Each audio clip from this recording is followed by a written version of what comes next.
Hebreus, capítulo 2, a partir do verso 5. Vamos fazer a leitura. Acompanhe comigo. 2:5. Pois não foi a anjos que sujeitou o mundo que há de vir, sobre o qual estamos falando. Antes alguém, em certo lugar, deu pleno testemunho, dizendo: que é o homem que dele te lembres? Ou o filho do homem que o visites? Fizeste-o por um pouco menor que os anjos, de glória e de honra o coroaste, e o constituíste sobre as obras das tuas mãos.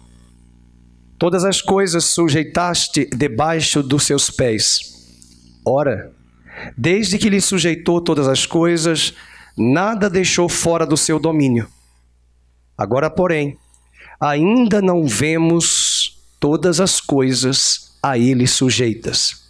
Vemos, todavia, aquele que por um pouco, tendo sido feito menor que os anjos, Jesus, por causa do sofrimento da morte, foi coroado de glória e de honra, para que, pela graça de Deus, provasse a morte por todo homem. Porque convinha que aquele por cuja causa e por quem todas as coisas existem, conduzindo muitos filhos à glória, aperfeiçoasse por meio de sofrimentos o autor da salvação deles.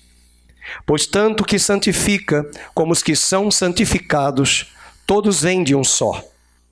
Por isso é que ele não se envergonha de lhe chamar irmãos, dizendo: a meus irmãos declararei o teu nome, cantar-te-ei louvores no meio da congregação. E outra vez eu porei nele a minha confiança. E ainda, eis aqui estou, eu e os filhos que me deu. Visto, pois, que os filhos têm a participação comum de carne e sangue, destes também ele, igualmente, participou, para que, por sua morte, destruísse aquele que tem o poder da morte, a saber, o diabo, e livrasse todos que, pelo pavor da morte, estavam sujeitos à escravidão por toda a vida. Pois ele, evidentemente, não socorre anjos, mas socorre a descendência de Abraão. Por isso mesmo, convinha que, em todas as coisas, se tornasse semelhante aos irmãos, para ser misericordioso e fiel sumo sacerdote nas coisas referentes a Deus e para fazer propiciação pelos pecados do povo. Pois naquilo que ele mesmo sofreu, tendo sido tentado, é poderoso para socorrer os que são tentados. Que Deus fale conosco através da sua palavra, que o Espírito Santo ilumine o nosso coração. Você pode sentar. Estamos estudando Hebreus, esse primeiro semestre de 2018. E hoje, em especial, queremos falar sobre a humanidade de Jesus e sua importância. Ninguém pense que essas discussões teológicas são tão fáceis. A igreja levou alguns séculos para estabelecer quem é Jesus.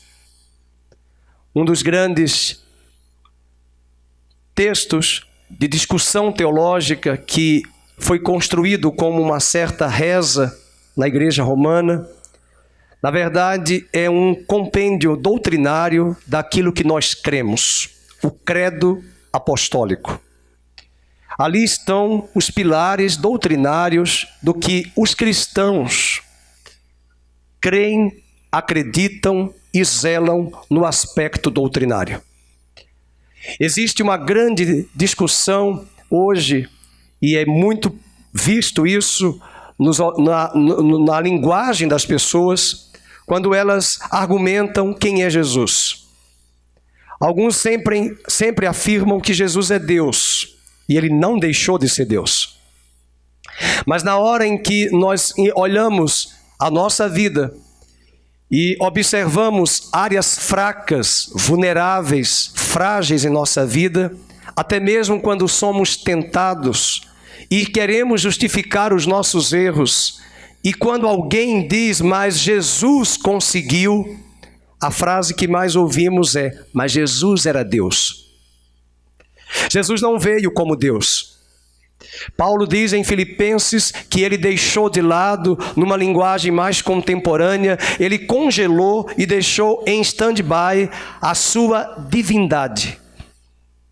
Ele nasce na terra legalmente como homem.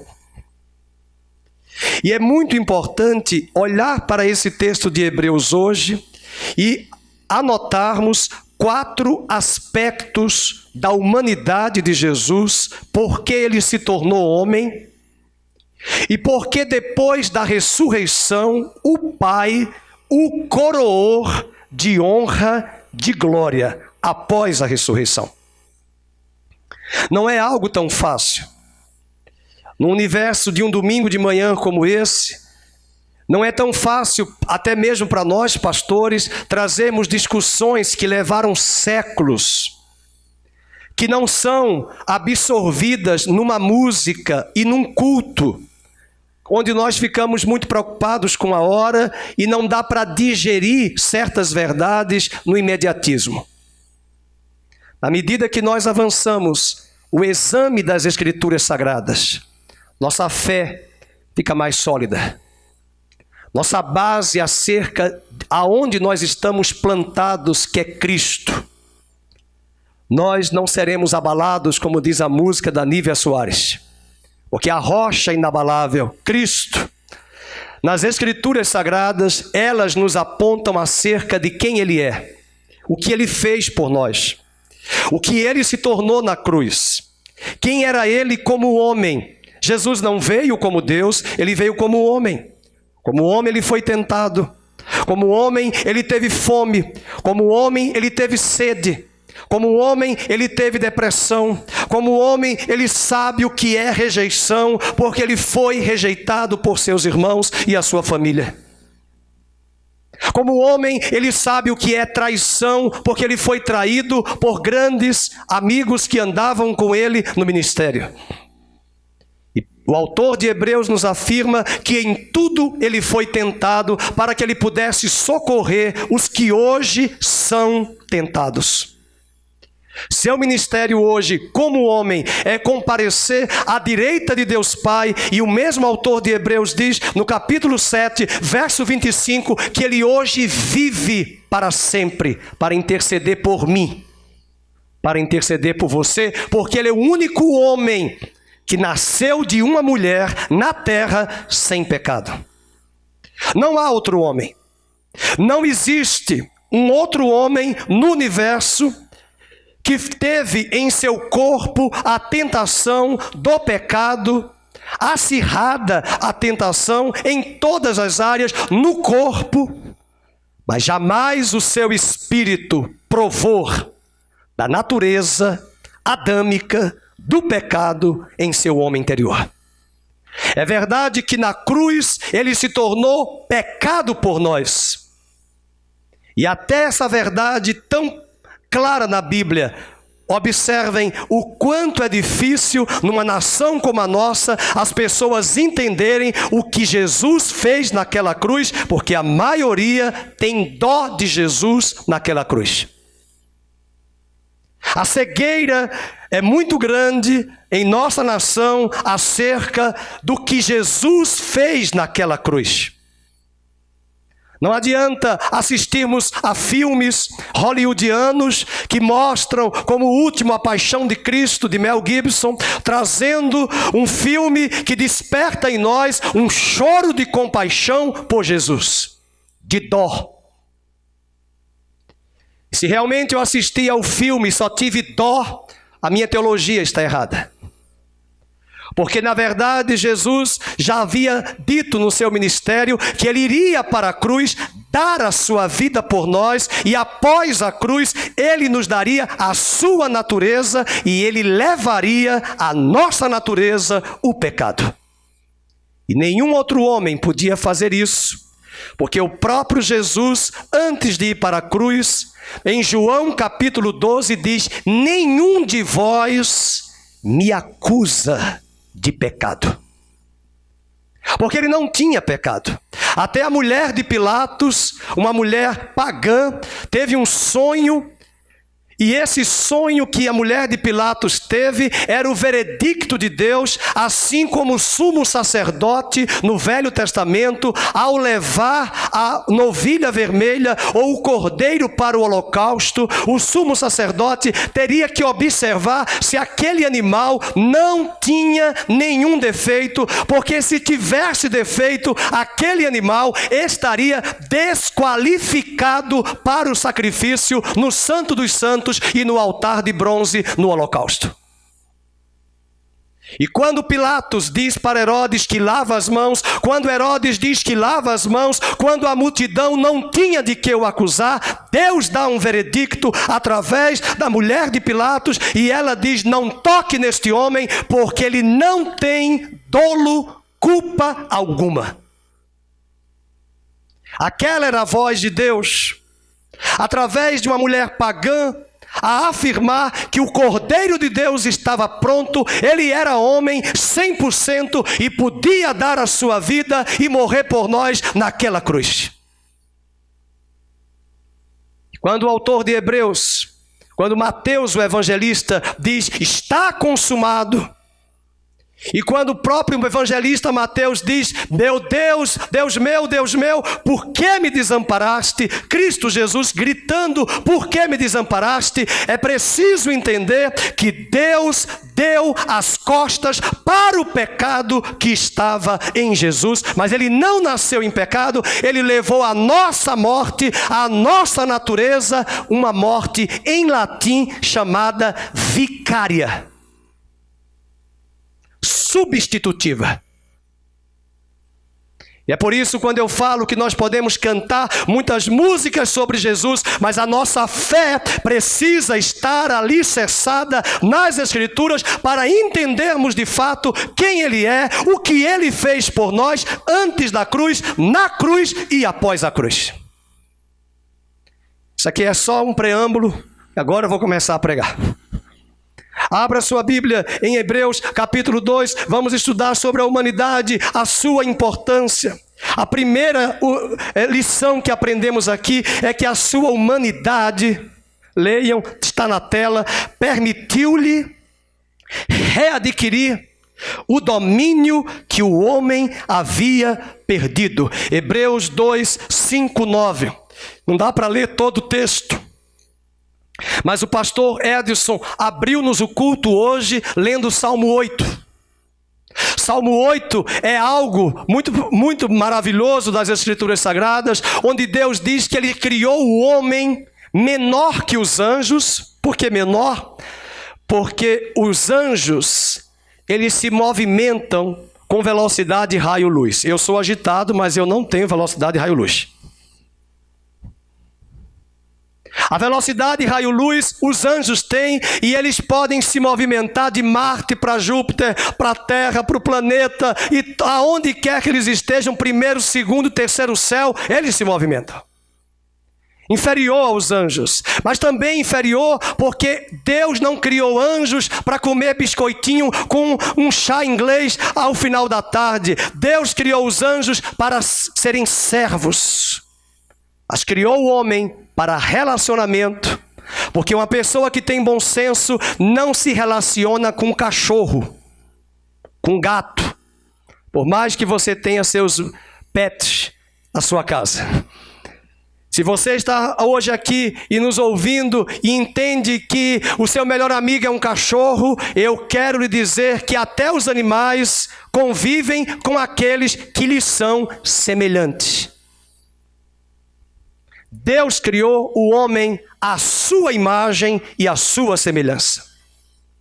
E a esse homem Adão, por isso que eu falei, agora eu tenho que puxar vocês com os neurônios nossos, fazer as sinapses neuronais e nos remeter lá antes da queda, para entender um texto tão profundo como esse. Deus deu a Adão o exercício de domínio, de governo sobre todas as coisas. Deus disse no Salmo 8 que Ele criou o homem, e preste atenção, e de glória e de honra o coroaste. De glória e de honra o coroaste.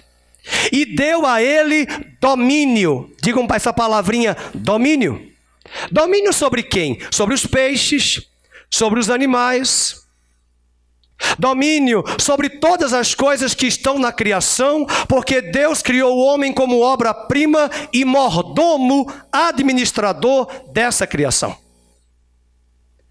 Você deve estar pensando aí comigo que é difícil entendermos isto, porque a nossa matriz que temos de informação na nossa mente é o homem já na queda, no pecado.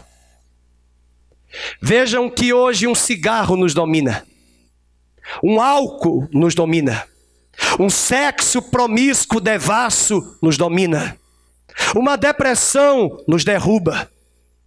Mas o Filho do homem, Jesus Cristo, o Filho de Deus, se tornou homem e trouxe a coroa e a honra que Adão havia perdido, e de glória e de honra Deus o coroou, e ele disse ao mar: aquieta-te. E ele disse aos porcos: vão para lá.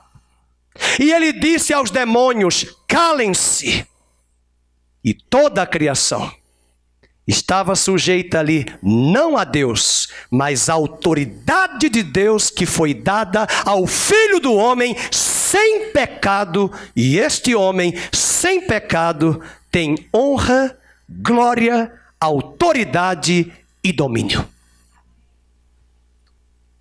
O amém foi fraquinho, pastor Aníbal, não o seu, mas de alguns, porque a gente está percebendo que algumas áreas da nossa vida ainda estão sendo dominadas por outras coisas. Mas chegará o dia em que toda autoridade e domínio e governo estará sobre o homem, o último Adão que governará sobre a terra, com seus eleitos, com a sua igreja redimida e restaurada. Hoje nós temos medo de animais selváticos. Eu já corri com medo de uma galinha que queria me bicar porque eu fui pegar num pintinho. Eu já corri com medo de uma gata fêmea porque eu fui pegar um gato e ela se atacou em cima de mim. Eu digo: desapega o LX. Chegará o dia em que os animais selváticos, como diz Isaías 35, mesmo para aqueles que não creem no milênio, não tem problema. Mas Isaías 35 diz, Isaías 66 também diz, que a criança brincará com uma cobra, o leão pastará no mesmo campo com o cordeiro. Porque isso é uma alegoria também para pontuar que a criação será redimida dessa selvageria que não apenas está nos animais, mas até no coração do homem, da barbárie, da selvageria que nós hoje perdemos por causa do pecado e da queda, essa falta de sensibilidade. E Jesus, como homem, veio para nos mostrar que o domínio, que a honra e a glória que Deus deu a Adão será e já foi legalmente restituída ao último Adão. Acompanhe, por exemplo, no verso 9. Vemos, todavia, veja que ele usa a conjunção adversativa. Vemos, todavia, aquele que por um pouco, tendo sido feito menor que os anjos, porque quando Jesus se tornou homem, ele se tornou menor que os anjos. Como Deus, jamais ele se torna. Mas por que ele se tornou menor que os anjos? Porque anjos podem estar na Bandeirantes agora, e na Rota 66 lá nos Estados Unidos, em milésimos de segundos. Anjos podem estar agora no Japão, e em milésimos de segundos está se movimentando em outro lugar que nós não conseguimos nem com um Fusca nem BMW. E ele, ao se tornar homem, ele se torna inferior no sentido de, preste atenção, para não confundir a teologia, ele se tornou delimitado na matéria, porque ele tem um corpo físico, no tempo, porque ele vivia na eternidade, e ao entrar na terra, ele entra no cronos, no tempo medido. Mas Moisés diz no Salmo 90, verso 4, que de eternidade a eternidade Ele é Deus, e Deus não está preso ao cronos, de cronômetro, de cronologia, de relógio. Deus não está em 2018, nós é que estamos. Deus não tem passado, Deus não tem futuro, Deus vive num eterno presente. Albert Einstein dizia que o homem tem 3 dimensões: tempo, matéria e espaço. Pois bem, Jesus, ao entrar na dimensão matéria, tempo, cronos e espaço físico, planeta Terra, ele se tornou inferior aos anjos. Mas como Deus, ele é superior aos anjos. Aleluia.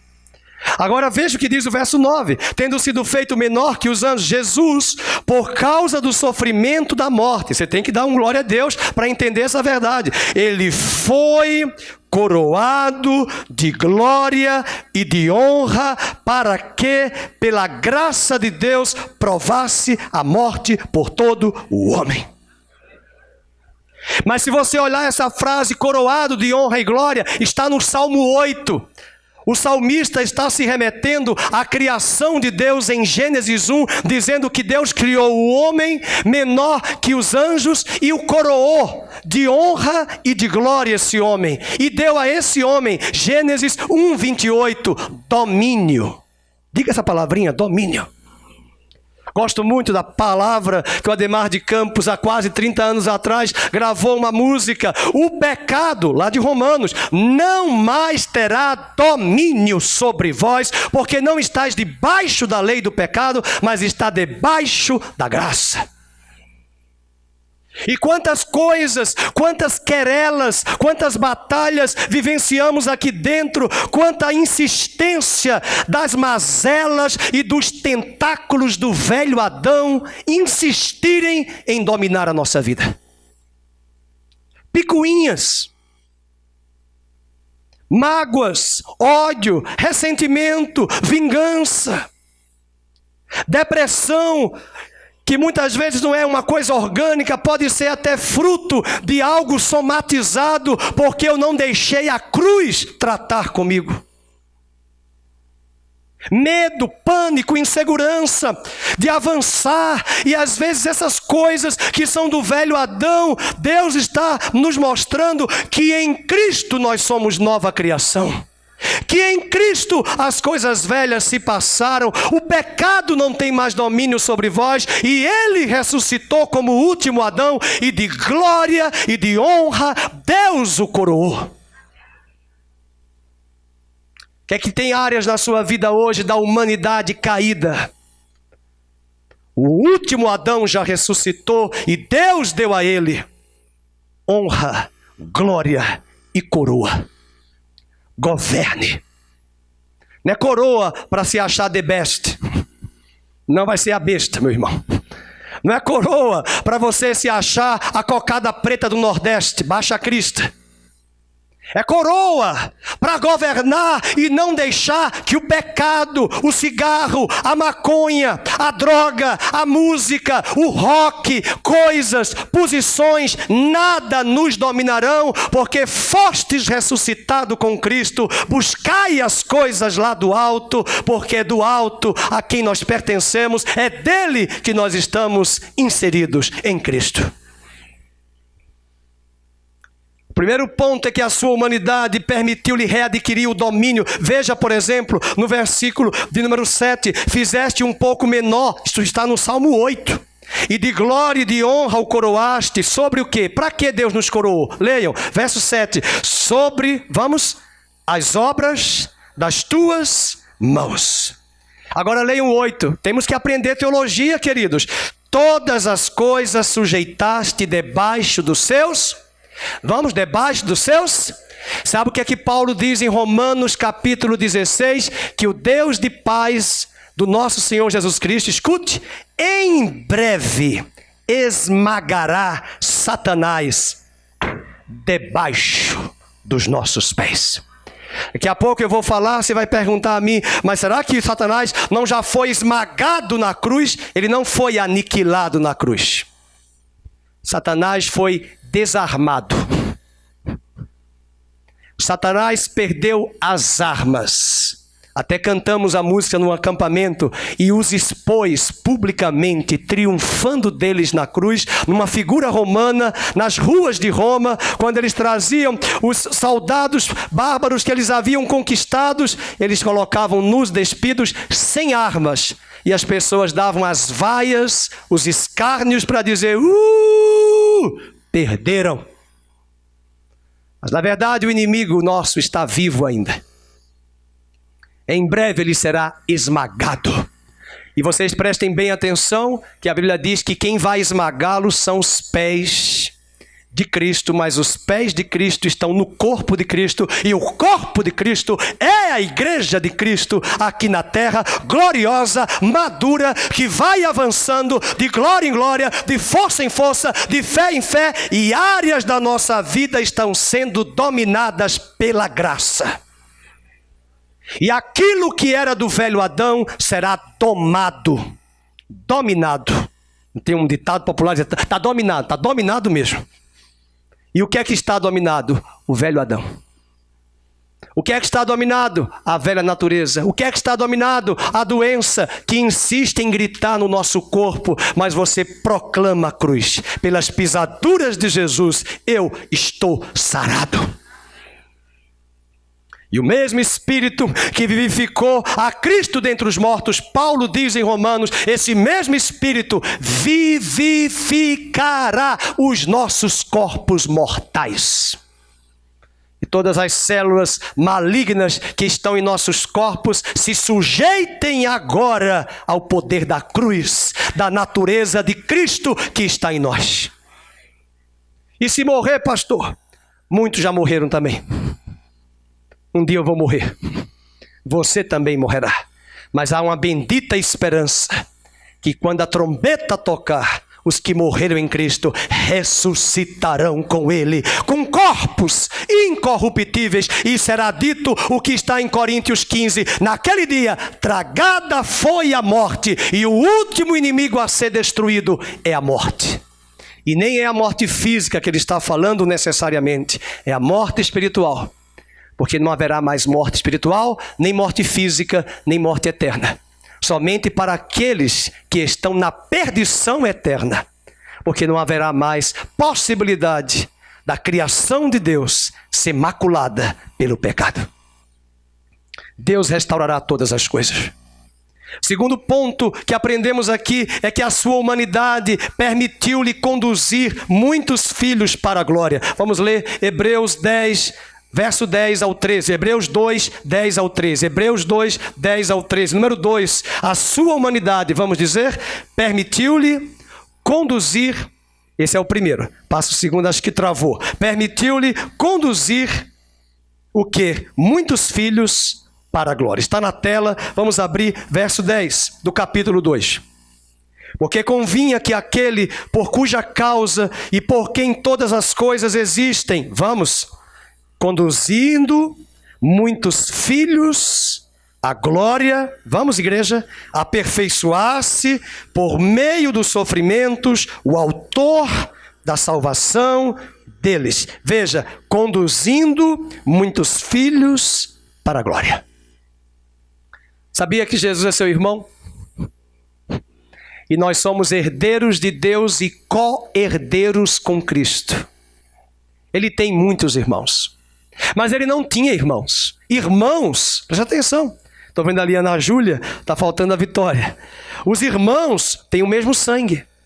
Alô? Sim ou não?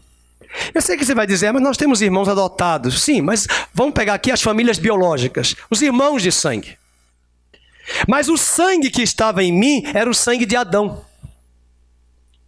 Mas o sangue que estava em Cristo era o sangue do homem perfeito sem pecado. Mas na cruz, ele se tornou o que nós éramos, pecado, e ao ressuscitar, o autor de Hebreus diz no capítulo 1, que o Pai falou para ele, tu és meu filho, eu hoje te gerei, e tu és o meu primogênito dentre muitos irmãos.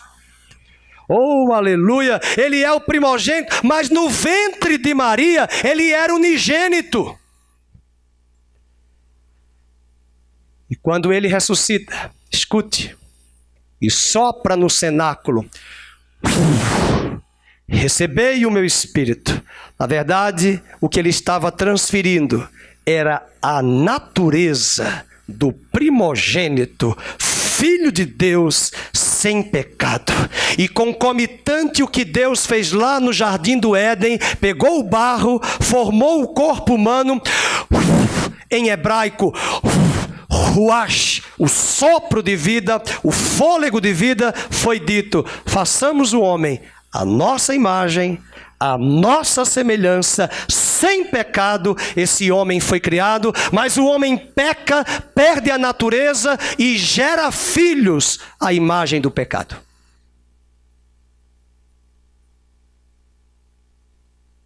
E quando Jesus chega e entra no cenáculo e sopra, assim como o Pai soprou no primeiro Adão, ele sopra sobre a velha criação em Adão e diz: recebam o meu espírito. E até hoje, todo aquele que crer e o recebe, recebe o ruach da natureza de filhos de Deus. E cada filho que vai sendo gerado, e cada filha que vai sendo gerado, se tornam nossos irmãos. E o autor de Hebreus, como ele é muito embasado nas escrituras do Velho Testamento, ele traz o Salmo 22 no verso de número 13. Vamos, e outra vez: eu porei nele a minha confiança, e ainda, eis aqui estou eu, vamos, e os filhos que Deus me deu. Salmo 22 é o que está no verso 12. E a meus irmãos, está lá no Salmo 22, verso 22. A meus irmãos declararei o teu nome e cantar-te-ei louvores no meio da congregação. Eu acho interessante quando nós falamos assim para as pessoas aí fora: ah, é o irmão fulano, irmão Ângelo, é o irmão Cristiano da Gisele. Irmão? Irmão. Irmão de sangue. Fomos gerados pelo sangue de Cristo.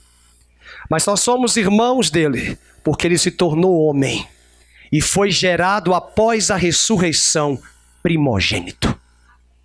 Aonde tem primeiro, aonde tem segundo, agora aonde tem unigênito, deleta, esquece. Só tem um. Eu só fiquei com uma filha. Minha fé foi pouca. Mas quem tem muitos filhos, como diz o Salmo 128, se senta à mesa e os filhos assentados à mesa.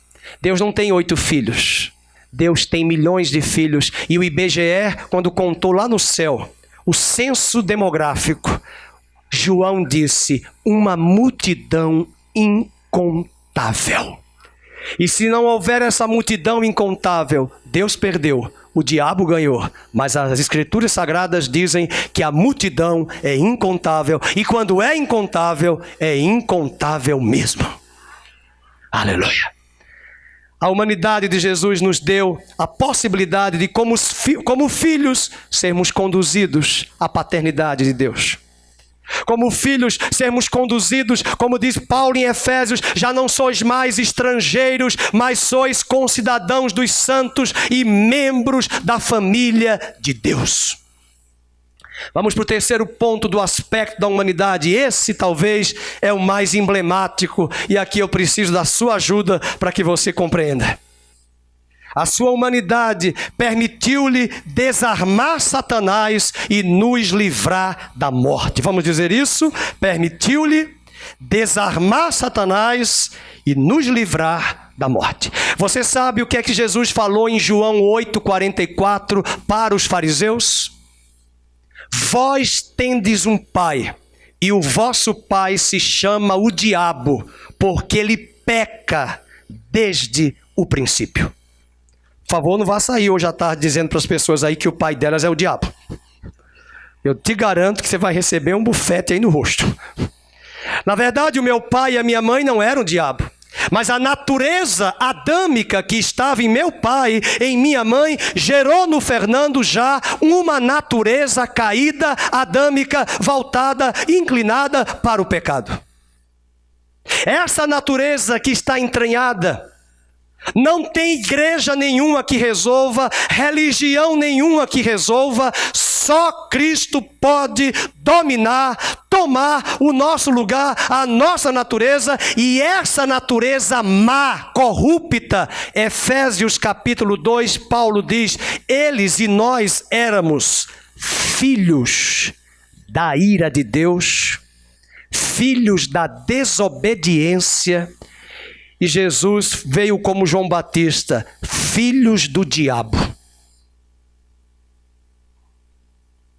E como é que alguém, escute agora, o Fernando é filho do diabo e vai levar a vida dele na cruz para dar em prol de vocês? O diabo ia dizer, para com isso, meu chapa, você é meu sócio majoritário. Porque quem é a natureza, quem é o pai do pecado? Satanás. Mas qual é a natureza que estava em nós? Pecado. Na matemática, negativo com negativo é positivo. Então pense agora comigo que ele desarma Satanás. Essa é a cena mais bonita que eu acho de Crônicas de Nárnia, quando o leão ressuscita e se volta para a feiticeira. Ela fala, mas como? E a feiticeira que está de branco, porque alguns pensam que o diabo é chifrudo vermelho, garfo tridente. O diabo é um anjo de luz que caiu e ele vem como anjo de luz para enganar as pessoas. Pensem vocês que o diabo é chifrudo vermelho. Ele é horroroso, né? Mas é mais do que isso. E quando o grande escritor de Londres escreveu Crônicas de Nárnia, que Disney fez o filme, é linda a cena quando a feiticeira entra na cabana para conversar com o leão. E ela dá um grito, Nárnia é minha, Nárnia me pertence. E o leão fala, Rrr. Por quê? Porque Adão pecou, era o nome do rapaz. E se ele pecou, toda Nárnia me pertence. O leão só fala Rrr, e a convida para entrar na cabana. É muito linda a cena quando ela sai da cabana, um horror, né? É linda, mas assim, para mostrar o evangelho. Vou matá-lo. Porque ele combinou com ela que daria a sua vida por Nárnia, substituindo Adão. E quando o leão ressuscita, que ela vai tomar Nárnia de vez, e ele brada na batalha, ela recua, e ele diz, você não sabia ou esqueceu-se que nos anais de Nárnia estava escrito que se alguém que não tivesse a mancha de Adão poderia dar a sua vida, reassumi-la e tomar de volta toda a terra. Ali estava uma das grandes cenas que um grande ateu, C.S. Lewis, que se converteu e fez da sua pena, da literatura, um canal agora para escrever obras de ficção, mostrando as verdades da nova aliança. Preste bem atenção que nós vamos ler no verso de número 14 do capítulo 2, ele diz, visto que, pois os filhos têm participação comum de carne e sangue, destes também ele, Jesus, igualmente, participou, para que por sua morte, destruísse, aquele que tem o poder da morte, a saber, quem? O diabo. E livrasse, verso 15, todos que pelo pavor da morte estavam sujeitos à escravidão por toda a vida. Por favor, quem nos ouve, não se esqueça de Romanos 6, 23. O salário do pecado é a morte. Mas vocês devem lembrar que Adão e Eva pecaram, sim ou não? Mas não morreram fisicamente. Logo, que morte eles passaram? Morte espiritual. A pior morte não é a física. A pior morte é a morte eterna, viver a eternidade separado de Deus, e ainda é viver na terra uma vida alheia às coisas de Deus. Você tem visto pessoas fúteis aí na sociedade? Valores vazio, e elas se acham a cocada preta de Maceió. Máximo. Quando você passa a peneira e aperta, com toda aquele luxo e ostentação, não consegue extrair nada de sustentação. Porque esse é o efeito do pecado, a separação. Morte em hebraico significa separação. Por isso nós falamos no velório, fulano morreu. O que aconteceu? Fulano morreu. O espírito se separou do corpo. É morto. Mas nós já nascemos mortos. Os bebês, né? Eu estava olhando aqui o bebê, o sobrinho da Mariana, lindo. Mas ele tem que ouvir o evangelho. Porque tão bonitinho. Mas eu nunca vi um bebezinho, quando começa a falar, fazer assim, ó, o bebezinho. Tome, mamãe, é seu. Todo bebê vai falar, é meu. Me dá. Me dá. Sabe o que é isso? Raiz de orgulho e de rebeldia. E essas raízes, essas mazelas, vieram da natureza adâmica.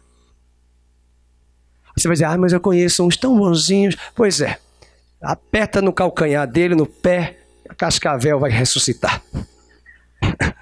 E não apenas de bebezinhos, de gente bem aprumadinha, que se não estiver em Cristo, não é nem o diabo que ressuscita, é o velho Adão.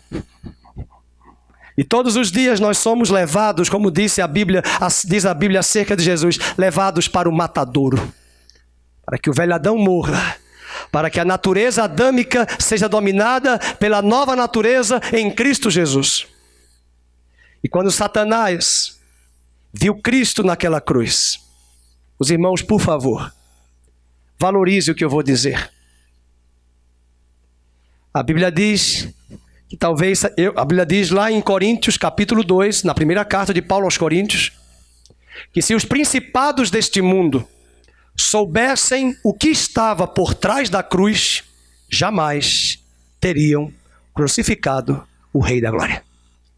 Fica a pensar, eu quero ver essa cena na eternidade, eu vou pedir a Deus, volta a fita, para ver a hora em que Jesus foi ao inferno, tem a música que nós cantamos, tomou as chaves da morte do inferno. Por que ele tomou as chaves? E aqui preste atenção, tira a palavra inferno. Ele tomou as chaves da morte e do Hades. Porque quem está em Adão, ao morrer, vai para o Hades. O Hades é uma sala de espera para ser jogado na sala maior chamada inferno. Quem está no Hades não volta. Quem está no Hades é porque morreu em Adão e quis viver a sua velha vida no seu velho estilo de vida em Adão e não recebeu a Cristo. Mas quando ele vai lá no inferno, preste atenção, e toma as chaves da morte, a natureza adâmica, e ele toma as chaves do Hades, ele está dizendo, a chave agora é minha, você não vai mais dominar os homens, a não ser aqueles que querem ficar em Adão. Porque os que ficarem comigo em Cristo, a morte e o Hades não terão mais domínio. Aleluia. Ai, Deus, dá-me graça para entendermos isto. E diz a Bíblia, verso 15, vejam, eles estavam sujeitos, à escravidão por toda a vida. Todos nós estávamos sujeitos ao poder do pecado, ao poder da morte, morte espiritual, ao poder da escravidão. Só que aí tem um detalhe que está na tela. Destruir não significa aniquilar. Satanás ainda está vivo e ativo. Satanás não está destruído, mas sim desarmado. E a pergunta é, em que sentido Satanás tinha poder sobre a morte? Ele é o autor do pecado e o pecado leva à morte. Então, quando Jesus ressuscita, ele deve ter dito assim, deve ter coçado, acho que ele estava na boate, né? Celebrando lá no inferno, e deve ter dito assim: eu matei o único filho. Que loucura! Eu contribuí para gerar milhões de filhos. Eu acho que alguns não entenderam. Eu matei o único filho e ao ressuscitar são milhões de filhos que Deus tem agora. É que ele não entendeu nada quando Jesus foi chamado pelos gregos para escrever nas páginas amarelas da Veja. Sabia que ele foi convidado? No café filosófico da CPFL, Jesus? Os gregos disseram: Jesus, você fala tão bem, seu discurso é tão bonito. Né? Domingo retrasado eu estava pregando aqui, tinham várias famílias, assim, algum terminou de pregar e disse: pastor, que magnetismo é esse? Nada de magnetismo, Espírito Santo. Só que Jesus disse assim para eles: diga para os gregos que se o grão de trigo cair na terra e não morrer, não vai dar fruto. Mas se morrer, dará muito fruto. Vocês acham que eles entenderam? Não. Como quem diz: ah, foram os gregos? Os gregos, eles jogavam os enigmas. Se você for inteligente e interpretar o enigma, fala aí com o matemático. Se você for inteligente na matemática, interprete o meu enigma. E eles disseram assim: o grão de trigo cair na terra, morrer, se morrer, vai dar fruto. Se não morrer, não vai dar fruto. O que é isso? Mas João diz no capítulo 12: e depois que ele ressuscitou, eles entenderam o que ele disse. E Jesus disse: e quando eu for levantado da terra, no mesmo capítulo, atrairei todos para mim. Aleluia! E esses todos, eu e você estamos na lista. E esses todos ele constituiu família. E esses todos ele fez seus irmãos. E Satanás perdeu o domínio que havia sobre estas vidas. Mas lembre-se, ele tem a chave da morte e do inferno. Mas somos nós que vamos decidir: eu quero Jesus. Quero andar com ele. Quem está casado aqui, levante a mão. Mesmo quem já está no terceiro casamento, no quarto, pode parar. Chega de casamento. É até a morte, porque Deus quer casamento com ele também em lealdade, na saúde e na doença. Amém? Você está: ai, pastor, você faz o meu quarto casamento? Faço. Não, chega de casamento. Só faço se for para ficar amarrado mesmo, até a morte.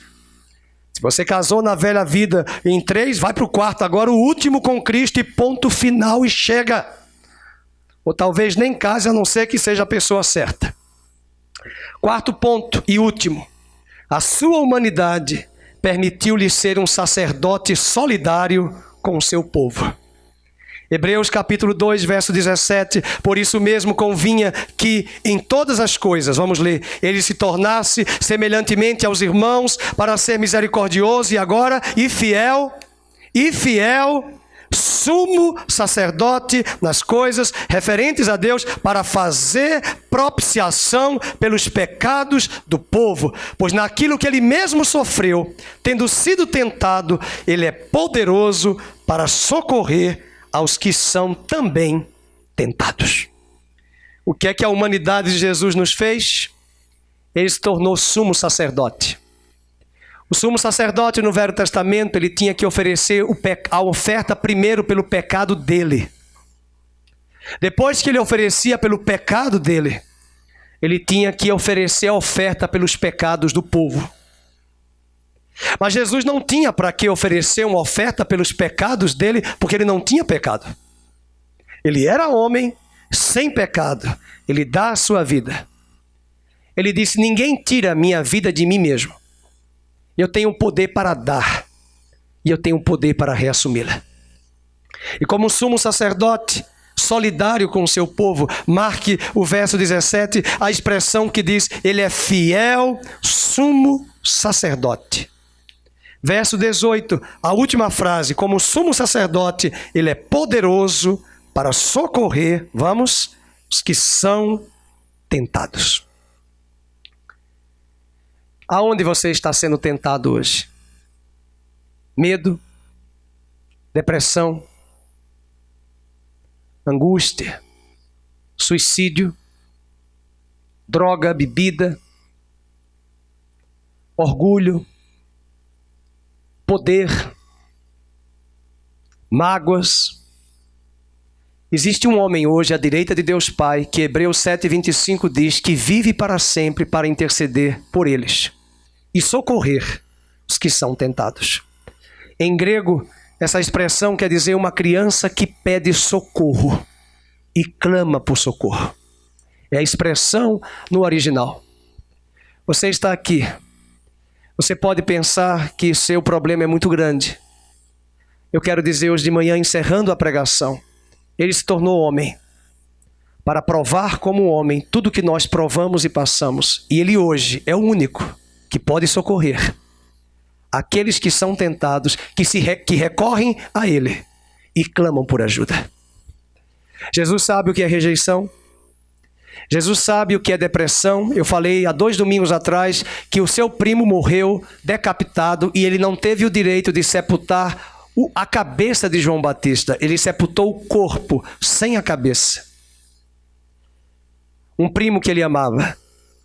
Ele disse que João era maior do que todos os profetas. Preparou o ministério para ele e não teve o direito de sepultar a sua cabeça, que foi levada numa bandeja. Eu pergunto, será que isso não gera crise existencial e depressão? Gera. Ele sabe o que é rejeição. Ele sabe o que é traição numa empresa, quando seus apóstolos o abandonaram e só João ficou com ele.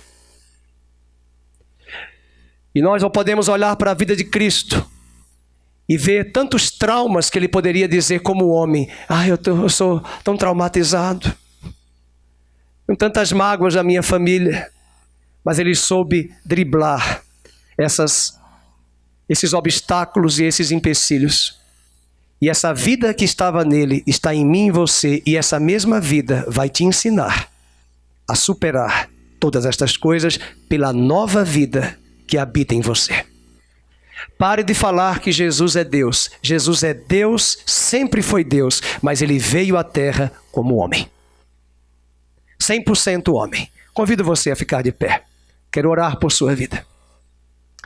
Pastor Nário vai chegar aqui no teclado, vamos cantar. Jesus, em tua presença reunimos-nos aqui. Mas antes de cantarmos, encerrando, quem sabe nós temos pessoas aqui. Eu citei um dia desse um livro que uma pastora me deu sobre depressão e fiquei boquiaberto. Fui procurar o livro. O livro não está mais à venda. Eu tenho o livro, posso emprestar para tirar cópia, mas talvez não é o livro que vai te resolver. Ele pode até te ajudar, mas você deve entregar hoje essa crise existencial na sua vida e dizer: Senhor, domina essas áreas da minha vida que o velho Adão insistem em dominar. Se eu consigo gastar 1 hora com um psicólogo, conversando com ele meus problemas, será que eu não consigo ficar no meu quarto 1 hora conversando com Jesus? E eu não estou falando discursinhos porque eu não vivi. Eu vivi isso. Uma vez eu estava no acampamento, chorando num quarto, 21 dias. E disse: Deus, eu não aceito essa rejeição no meu coração. Eu rejeito. Não desprezo nenhum psicólogo, mas eu acho que o que falta no século 21 é nós conversarmos mais com ele no nosso quarto. Abrir o nosso coração. Deus não gosta de máscaras. Deus gosta de sinceridade. Converse com ele. Você tem perguntas, crises? Por que fulano está doente? Eu perdi minha mãe com 9 anos de câncer. Eu fui morar com os meus tios. Olhando para aquele caixão, vendo minha mãe morta. Eu guardei muitos anos aquela imagem, porque antigamente as pessoas tiravam essas fotos. Era o fotógrafo oficial que vinha tirar foto. Cidades pequenas faziam isso. Um dia eu decidi pegar aquela foto e jogar. Eu não vou cultuar mais a morte. Chega. Mas eu olhava para aquele caixão, minha mãe, e eu não entendia o que era aquilo. Todos os anos que fazia aniversário de morte, Eu desmaiava na escola. Eu tinha tremores.